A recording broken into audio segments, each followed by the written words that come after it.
Welcome to Deep Dive Treasure Hunt, where you'll explore the ocean's depths, discover hidden treasures, and overcome challenges that will test your skills. Collect treasures and sell them for money. Use your earnings to upgrade your gear, unlock new abilities, and access unexplored areas.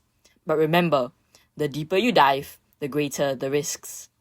Manage your oxygen supply, avoid deadly sea mines, and navigate through treacherous underwater caverns. The ocean is full of secrets, but it's also full of dangers. Can you collect enough treasure to explore a new and challenging area? Take the plunge, face your fears, and start your treasure hunt adventure today. Now, let's talk about what happens in the game. Players will spawn in the submarine. Then they'll exit the submarine. In the ocean, they can collect items such as boots, bracelets, watches, or pearls. They'll go back into the submarine, where they can sell all of these items collected in the ocean for money. Using the money, they can upgrade certain statistics such as swimming speed, visibility underwater, money per cell, and area, which can only be unlocked once the rest are fully upgraded. Once the area is unlocked, the players can enter a maze-like cave. At the end, they'll see a light.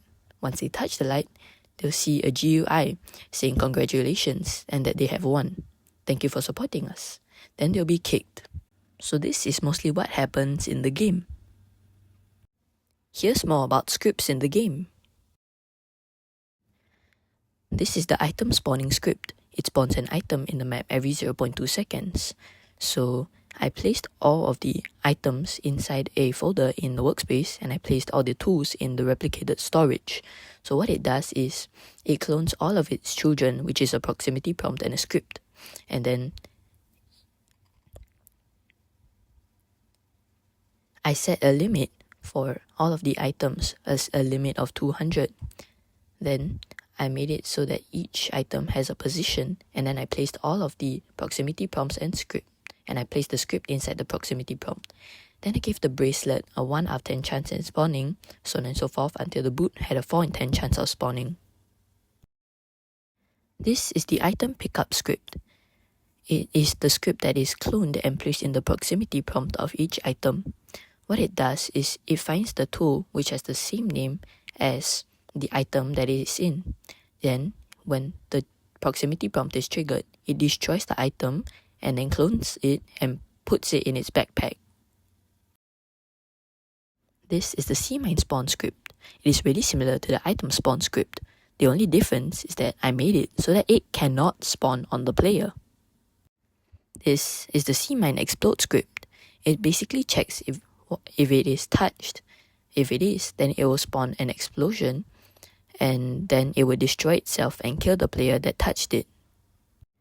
This is the oxygen script. It is a bit more complicated, but basically, it checks when its parent, a proximity prompt, is triggered. If it is, then it will start to decrease the oxygen of the player every second by 100 divided by 60, which gives the player 60 seconds of oxygen. If this oxygen runs out, then every single second, the player's health will be decreased by 10 until it reaches 0. Which kills the player. This is the value script. It is very simple, yet very important. It holds all the number values and boolean values for the money the player has, the oxygen the player has, and if the player is in the submarine, and all the upgrades that the player has. This is the shop upgrade script. Once the player clicks the GUI button, it checks if the player has enough money. If yes, then it will increase the value by 1. If not, then it will show that the player doesn't have enough money. This is the maze script. What it does is it makes sure that players that enter the maze are locked in first person. And it also decreases the player's oxygen, but it gives them 35 seconds, and once the bar is down, the player instantly dies. This is the death script. All it does is it makes up for all the things that could have been done to the player before they died, and also to enable the death screen. These are all the main scripts which get our game working. There are more scripts, but due to lack of time, I'm not able to mention them. Thank you for your time.